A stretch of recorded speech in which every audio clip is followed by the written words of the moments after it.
평화롭게 H2O 가 부딪히면서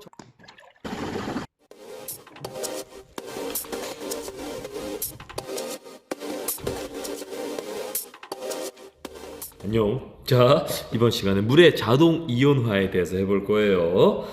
지난 시간에 배운 가역 반응과 동적 평형. 그걸 토대로 이걸 배우는 거니까 지난 시간에 한 걸 꼭 알고 있어야 돼요. 해볼게요. 먼저 여러분 알고 있어요. 뭘 알고 있냐면 순수한 물은 전류를 흐르지 않는다는 걸 알고 있죠. 학교 오면 보여줄게요. 실제로 요게 바로 요게 있거든요. 요게 그대로 있어요. 학교에서 보여줄게요. 오면 일단 이게 보면 이 전기 전도도 측정기를 보면 소금물은 전류가 잘 흘러서 아주 반짝 했는데 순수한 물에 가까운 증류수는 전류를 흐르지 않는다 라고 알고 있었죠. 이렇게 전구에 불이 들어오지 않으니까 라고 알고 있었죠. 하지만 그 역시도 틀린 소리다 라는 걸 이번 시간에 배울 거예요. 지난 시간엔 우주에 있는 모든 반응이 마치 비가역 반응인 것처럼 18년 동안 배워왔지만 그게 거짓이었다 라는 걸 배운 것처럼 이번에 순수한 물은 전류가 흐르지 않는다라고 배워왔지만 그 역시도 거짓이었다 라는 걸 배울 거예요. 온통 거짓이었어. 이거는 순수한 물이 전류를 얼마나 흐르느냐를 그냥 간단하게 표현한 건데 자세히 알 필요 없고 그냥 이 정도만 알면 돼요. 이게 지금 전류의 전기 전도도의 단위인데 초순수, 완전 순수한 물도 요 정도의 전류는 흐른다라는 거, 바닷물은 요 정도의 전류가 흐른다라는 거를 알면 돼요. 즉 우리가 일반적으로 증류수가 전류를 흐르지 않는다, 전기를 통하지 않는다라고 말했던 건 일반적인 수준에서의 전류에 흐르지 않음을 얘기한 거예요. 이렇게 전구를 킬 정도의 전류가 흐르지 못한다라는 걸 얘기한 거고 굉장히 섬세한 이 전기 전도도 측정 장치로 측정을 하면 측정된단 말이죠. 흐른단 말이에요. 그럼 왜 흐르는가에 대해서 고민할 필요가 있죠. 왜 흐를까요? 전류가 흐른다는 건 뭐가 움직인다는 거예요? 바로 뭐가 움직여? 전하를 띤 무언가가 움직인다는 거죠. 그게 전자가 되었든 이온이 되었든. 그렇죠? 그러면 과연 순수한 완전 H2O밖에 없는 물 속에 있을 게 뭐가 있어? 뭐가 움직일 것인가에 대해서 한번 보면 바로 이 얘기. 오늘의 핵심인 물의 자동이온화 요게 나오는 거죠. 언제나 그랬듯이 단어부터 한번 이해하고 넘어갑시다. 물에 됐고요. 자동 우리가 아무것도 안 해도 그냥 알아서 되는 자동 이온화 이온이 되는 거란 말이죠. 우리가 아무것도 안 해도 물에 아무것도 넣지 않아도 물이 알아서 이온이 되는 거. 이게 바로 물의 자동 이온화예요. 도대체 어떻게 이런 일이 생기는가에 대해서 한번 해봅시다. 순수한 물이 있어요. 이렇게 순수한 물, 리퀴드죠. 순수한 물이 있어. 이 두 물 중에서 한 물이 H 플러스를 얘한테 주는 거예요. 중요한 건 H 플러스를 준다는 거예요. 전자를 포함한 H를 주는 게 아니라 이 전자가 없는 그냥 양성제 하나 H 플러스를 준다는 말이죠. 그렇게 되면 H 플러스를 받은 얘는 H3O 플러스 이렇게 되죠. 이 바로 전 시험 직전에 했던 바로 요런 애가 되는 거죠. 좀 더 자세히 그려보면 좀 더 익숙한 모습을 그려보면 요런 애가 되는 거죠. 그쵸, 요런 애가 되는 거예요. 그럼 H 플러스를 준 얘는 뭐가 돼? OH 마이너스가 되는 거죠. 원래는 요렇게 수소랑 결합하고 있었는데 얘가 떨어져 나가면서 얘만 남게 되는 거죠. 얘가 전체적으로 양성자수랑 전자수를 세보면 전자가 하나가 남거든요. 그래서 OH 마이너스가 된다라는 거죠. 즉 물 분자가 지네끼리 충돌하면서 한 놈이 H 플러스를 주면 한 놈은 H 플러스를 받는다. 그래서 H3O 플러스랑 OH 마이너스가 된다. 요게 물의 자동이온하고 요게 오늘의 핵심이에요. 핵심. 그럼 뭔가 이상하지? 그럼 순수한 물 분자가 지네끼리 부딪히면서 요렇게 된다고? 그럼 물 속에는 H3O 플러스랑 OH 마이너스가 넘쳐나겠네? 라고 생각하기가 쉽겠죠. 그런가? 봅시다. 수산화이온, 하이드로늄 이온이라고 말하는 거 지난 시험 전에 했죠. 그런가? 그렇지 않아요. 왜 그렇지 않냐면 순수한 물은 10의 9승계 어떻게 읽니 이거? 1, 10, 100, 1000, 만, 10만, 100만, 1000만, 억, 10억 10억 개 중에서 한두 개 정도가 아까 본 물의 자동 이온화 반응을 한다라는 거죠. 왜 그럴까요? 왜 그러냐면 물 분자는 끊임없이 부딪혀요. 이 혼란스럽고 정신없는 마당에 물 분자들은 지네끼리 계속 부딪혀요.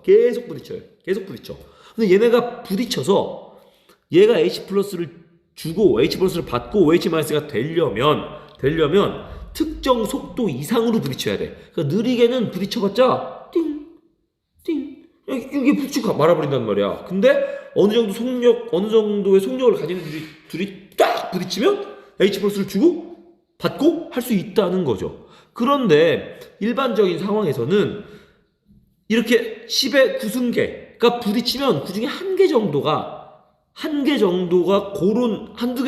그런 반응을 할 정도의 속도를 가지고 있다는 거죠. 그게 핵심이에요. 여기까지 이해했어요?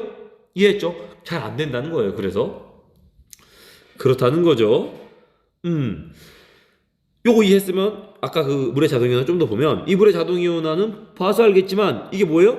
가역 반응, 즉 여기 가능한 반응이라는 소리죠. 이렇게 해도 되고 이렇게 해도 되고 왔다 갔다 가능한 반응이라는 거고요. 다음 동적 평형 상태에 도달할 수 있다는 거예요. 가역 반응은 특정한 조건이 되면 동적 평형에 도달할 수 있다는 거죠. 동적 평형은 겉으로 보기엔 생성물과 반응물의 양이 변화가 없어 보이는 거, 즉 양이 변화가 없는 게 평형이고, 동적 평형은 양은 변화가 없지만 실은 내부에서 끊임없이 반응 중인데 총량이 변화 없는 거, 이걸 바로 동적 평형이라고 한다 그랬죠. 엄청 멋있는 개념이야.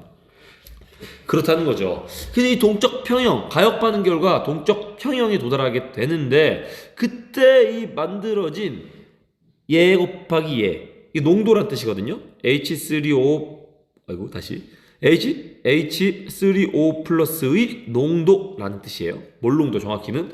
요 농도 곱하기 요 OH 마이너스의 농도, 이 둘의 곱이 일정하다라는 거야. 항상 똑같아요. 언제에서? 일정한 온도에서 똑같다. 즉 온도가 일정하면 이 값은 똑같아. 이 값이 똑같다는 거, 이 값이 일정하다는 건 즉 얘와 얘의 양이 일정하다는 거거든요. 이 쭉 이해가 돼야 돼요.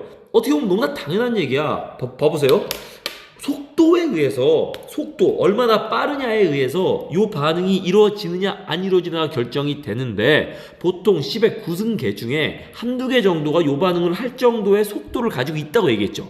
이때 아까 선생님이 빼먹고 얘기한 게 뭐냐면 바로 온도 개념이에요. 만약에 온도가 높으면 그렇게 속도가 빠른 속도를 가진 애들의 양이 많아질 수 있겠죠. 요걸 이해해야 돼.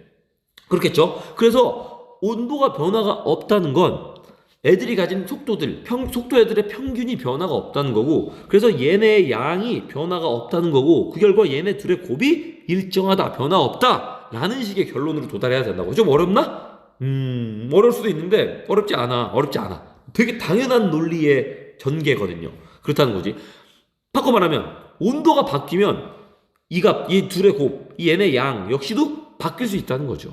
우리는 바로 얘네 양의 곱, 이 일정 온도에 따라 일정한 이 곱을 우리는 KW라고 얘기를 해요. 표현을 이렇게 표현하고요. 이 KW 값은 온도가 같으면 항상 똑같아요 라고 얘기하는 거지. 알겠죠? 어렵지 않아. 되게 재밌는 건데 이거. 8분이네 벌써. 빨리 할게요. 우리 이 KW를 뭐라고 부르냐면 물의 이온화 상수라고 불러요. 적합한 이름이죠. 물이 이온화되는 정도를 결정하는 상수값. 상수는 변하지 않는 값이죠. 언제? 온도가 일정할 때. 온도만 일정하다면 이 값은 늘 똑같아 라는 거죠. 그래서 상수라고 말하는 거예요. 다음.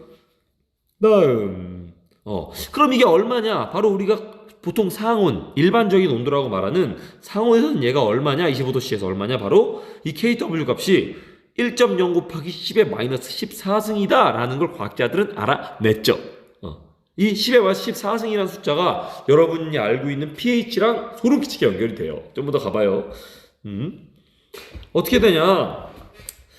KW가 25도씨에서 1.0 곱하기 10의 14승이라고 했죠. 근데 이 KW는 얘 곱하기 얘라고 했죠. 근데 물의 자동이온화를 이해했다면 요 값과 요 값이 똑같다는 거 알겠죠? 그렇겠죠? 얘네 둘이 부딪혀서 얘가 하나 만들어지면 반드시 얘도 하나 만들어지니까 똑같을 수밖에 없지. 그럼 우리는 요걸 요렇게 표현할 수 있어요. H3O 플러스의 제곱은 이게 이게 같은 값이니까 제곱은 1.0 곱하기 10의 마이너스 14승이라고 쓸 수 있겠네요. 그러면 H3O 플러스는 1.0 곱하기 10의 마이너스 7승이라고 쓸 수 있겠네요. 그쵸? 요 계산할 줄 알죠? 요 제곱이니까. 제곱이니까. 이렇게 되는 거죠. 그래서, 25도씨의 순수한 물에서는 H3O 플러스의 농도가 1.0 곱하기 10의 마이너스 7승이구나. 라는 걸 알 수 있게 되었다는 거죠, 여러분이. 이게 뭐로 연결되냐면, 이렇게 되는 거예요. 아까랑 같은 방식으로 하면 얘가 요랬던 것처럼 이 수산화이온 역시도 요렇다는 거죠. 둘의 농도가 같을 수밖에 없으니까요. 얘가 이제 뭐로 연결되냐면 pH로 연결되는데 좀 더 해봅시다. 머리가 이렇게 바보 같지? 자, 미용실을 바꿔야 되나? 자, 그렇다는 거죠. 중요한 건 25도씨 온도만 같다면 항상 kW 값이 옳다라는 거예요. 항상 어떤 수용액이든 상관이 없어. 그게 수용액이만 하다면 kW 값은 항상 10의 마이너스 14승이다 라는 거. 오케이. 그래서 이게 조금 설명이 필요한 건데, 이게 학교 설명 자세히 해줄 건데, 완전 중성물에서는 둘 다 똑같아. 아까 한 것처럼 산성물에서는 얘가 좀 더 많아요. 얘가 좀 더 많을 수밖에 없죠. 상상해야 돼. 순수한 물에서 H2O랑 H2O가 막 돌아다니고 지네끼리 부딪히고 있고, 개 중에 10의 구성계 중에 한두 개가 이렇게 되었다라는 걸 상상하고 있는 와중에 산성, 즉 내가 수용액에다가 산성 물질, 산성 용액을 넣어주잖아요? 그러면 거기다가 지금 내가 H 플러스를 푹 풀어준 거나 마찬가지예요. 평화롭게 H2O가 부딪히면서 적당한 수의 H3O 플러스 OH 마이너스를 만들고 있던 아주 평화로운 수용액에 H 플러스, 대량의 H 플러스를 풀어줘 버린 거라고요. 그러면 지 혼자 둥둥 떠다니던 H2O랑 얘가 부딪히면서 뭐가 되겠어요? H3O 플러스가 돼버리겠죠. 그러면서 원래는 깔끔하게 10-7승 몰이었던 이 둘 사이의 관계가 어그러져 버려서 얘가 얘보다 커지는 거고 얘가 얘보다 작아진다 라는 거죠. 요거 이해해줘야 돼요.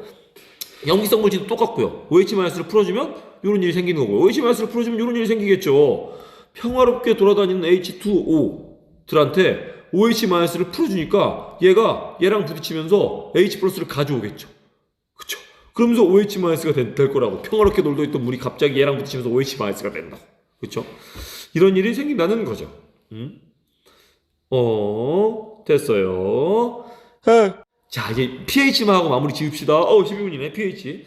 우리가 보통 산염기의 개념을 말할 때, 즉 산성도, 염기성도 얘기를 할 때 pH를 얘기하잖아요. pH는 파워 오브 하이드로겐이라는 설이 그거로부터 시작된 표현이라는 설이 있는데, 보통 우리가 pH가 낮다고 하면 H 플러스 농도가 높다는 거죠. 근데 이쯤 되면 이제 센스 있는 애들은 알아냈겠지만요, H 플러스가 물에 들어가면 다 뭐가 돼요? H3O 플러스가 돼요. 우리가 보통 H 플러스가 많다고 말하는 건 실은 H3O 플러스가 많다고 말했던 거였어요. 원래는 그거였던 거예요. 물에 들어가면 얘는 무조건 이게 되니까. 그래서 H 플러스의 양이 많아, 농도가 높아라고 말하는 건 얘의 농도가 높아라고 말하는 거랑 같은 뜻이라는 거죠. 알겠죠? 우리가 보통 pH가 낮다고 말하고 pH가 높다고 말할 때 이런 식으로 표현을 해줘. pH가 낮은 이 식초는 H3O 플러스의 농도가 3.0 곱하기 10의 마이너스 3승 정도다. pH가 높다고 말할 때, 이렇게 말을 더듬죠. 미안. pH가 높다고 말할 때 OH-의 농도가 대충 이 정도 되면 pH가 높다라고 말하는데 숫자가 너무 작죠. 10의 마이너스 3승, 아까 막 10의 마이너스 14승 나오고 얘는 10의 마이너스 5승. 매번 이렇게 산염기의 정의를 할 때, 산도, 염기성도를 얘기할 때 이렇게 작은 숫자를 쓰면 불편하니까 덴마크의 과학자 이 쇠렌센이란 분이 pH라는 걸 제안한 거예요. pH라는 걸. pH를 제안하는데 우리 맨날 10-1승, 10-3승 이렇게 쓰기 어려우니까 우리가 요 수소이온 농도에다가 마이너스 로그를 붙인 걸 pH라고 하면 어떨까요? 라고 말씀하신 것이, 왜 굳이 복잡해 보이고 어려워 보이는 마이너스 로그냐면, 마이너스 로그를 붙이면 숫자가 깔끔해지거든요. 자, 마이너스 로그, 여기 지금 숫자 10이 생략되어 있는 거죠. 요렇게 H3O 플러스의 농도 요렇게 하면, 예를 들어서 지금 H3O 플러스의 농도가 10의 마이너스 3승이라고 치면 1.0 다시 1.0 곱하기 10의 마이너스 3승이라고 치면 요거를 마이너스 로그 10 1.0은 정략할게요. 10의 마이너스 3승이 되죠. 그럼 요거 마이너스 3이 앞으로 내려오죠. 그래서 마이너스랑 만나면서 3이 되면서 로그 10의 10은 1이잖아요. 그래서 pH가 3이 된다 라는 거죠. 1.0 곱하기 10의 마이너스 3승이라는 이 너무 작고 불편한 숫자가 깔끔하게 3이라는 숫자로 딱 떨어진단 말이죠. 마이너스 로그만 붙이면. 그래서 이분이 마이너스 로그를 붙여서 pH라고 정의하는 게 어때요? 라고 제안하신 거고 그게 받아들여져서 지금까지 쓰이고 있는 거예요. 되게 편하잖아요. pH 얼마나 편해. 그래서 일반적으로 H3O 플러스의 농도가 높으면 pH가 낮은 거고요. 방금 보여준 그 pH 이론 때문에 pH가 일찍 작아지면 H3O 플러스의 농도는 10배씩 커진다 라는 개념이에요. pH 10-1승 얘의 농도가 10-1승일 때 pH 값은 1이죠. 얘의 농도가 10-2승일 때 pH 값은 2예요. pH가 1 커지니까 H3O 플러스의 농도가 10배 작아졌네요. 그쵸? 그래서 pH가 일찍 작아질수록 H3O 플러스는 10배씩 증가한다는 게 요런 말이에요. 알겠죠? 다음 마음이 급하네. 시간이 16분이야. 자 이건 학교 가서 합시다. pOH도 똑같이 정의할 수 있어요. pH랑 똑같은 정의야. 똑같은 계산이고요. 요거 학교 가서 해야겠다. 요거 학교 가서 해야겠다. 시간이 없다. 요거 학교 가서 해야죠. 아니야! 요거만 하고 끝냅시다. 우리가 일반적으로 중성수용에게 pH를 얘기할 때 어떻게 얘기하냐? 이렇게 얘기하죠. 이렇게. 25도씨에서 KW 값이 요걸로 일정하니까 아까 한 계산에 의해서 이 값이 10-7승이니까 pH는 7이다 라는 게 그래서 나오는 거예요. 중성에서 pH 7인 게 요래서 나오는 거죠. 마지막으로 요거만 합시다. 여기다가 전체적으로 다 마이너스 로그를 붙여버리는 거야. 마이너스 로그를 다 붙여버리면 요렇게 나눠지고 요렇게 나눠질 수 있다는 거 알아요? 학교 오면 자세히 해줄게요. 그래서 요게 pH 플러스 pOH는 14가 된다라는 거. 요거 계산하면 14니까. 그래서 25도씨에선 항상 pH 플러스 pOH가 14다라는 결론에 도달할 수 있지요. 오케이. 이렇게 된다는 거죠. 여러분이 지금까지 그냥 대충 외웠던 게 실은 요런 의미다 라는 것까지 하면 돼요. 알겠죠? 이거 pH를 재는 기구들이에요. 학교에서 자세히 할게요. 오늘은 여기까지. 고생했어. 짧게 해준다 그러고 자꾸 길어지네. 미안. 고생했어. 안녕.